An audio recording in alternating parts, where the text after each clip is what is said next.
Hi, Dale Titus here with today's 2-minute bass lessons. I've been getting a great amount of emails, guys wanting to develop their inner clock, and that's really key about the inner clock. And what I mean by that is I've known many players who could play perfectly to a click track or a metronome, but once that is taken away, they have no sense of inner time and they speed up and slow down. Just because you can play to a click doesn't mean that you're really developing your inner clock. It's best developed by playing with live musicians because you'll adjust when they adjust, and you get, and sometimes there are breaks where you're playing through and you have to keep time by yourself. But we can simulate that by using a drum machine. And I understand not everyone has a drum machine. There might be some other ways to do this, but let me show you the exercise with the drum machine, and then we can talk about maybe how you can do it by using other technologies. So I have my drum machine here.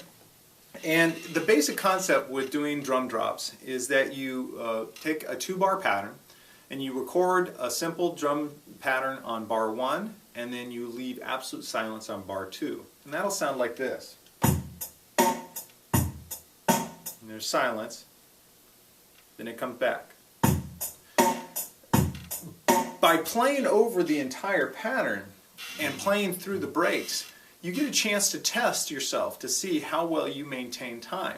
You may want to start just by playing, a simple root, and try to listen when the drums are playing. Like key in on the smallest subdivision. Like in this case, it's the hi-hats. They're going ch ch ch ch ch, and try to really focus on that, and then keep that going while the pattern is not while the drums are silent.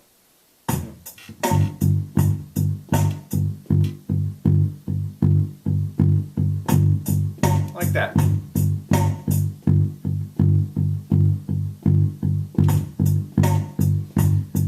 Now, as you progress, you want to play bass lines, and you can change the tempos, change the pattern, maybe make it a 16-note bass pattern on the hi-hats, a funk pattern, a Latin pattern, but always putting a bar of silence in there and play through it.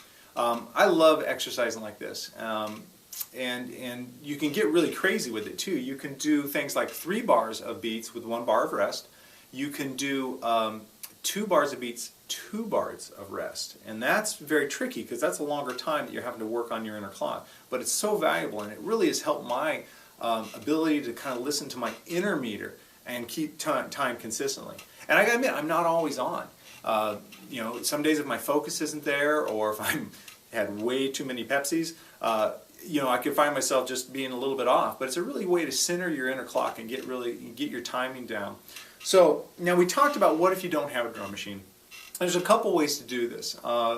You could take, and if you can have a friend over or even a family member and play a CD that you know the bass line for, and have that person just drop the volume out and bring it back in. And tell them, don't drop it out for very long. Maybe drop it out and in themselves count to 4 or 3 and then bring it back and see if you're still playing along with them.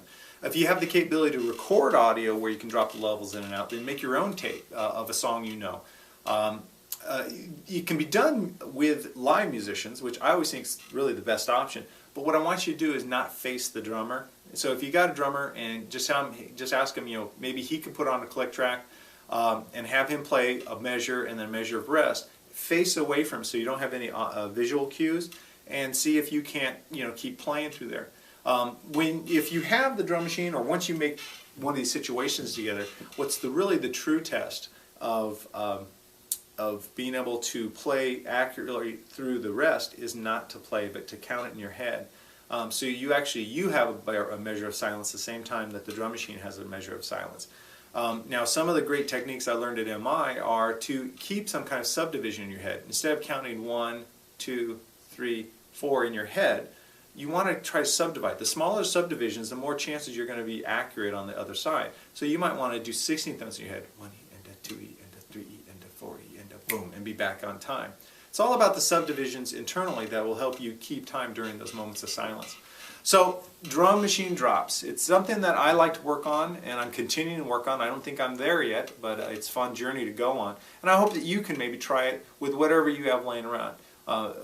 Drum machine, recorded music, or a live player that you can, kind of work with on this. And return the favor. You play a bass line and have them play, and then you drop out and they keep playing and you come back, this time you listening to a click track in your ear or something.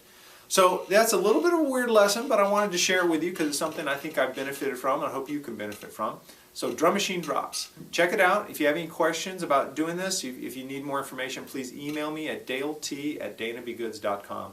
And as always, I really appreciate you guys stopping by.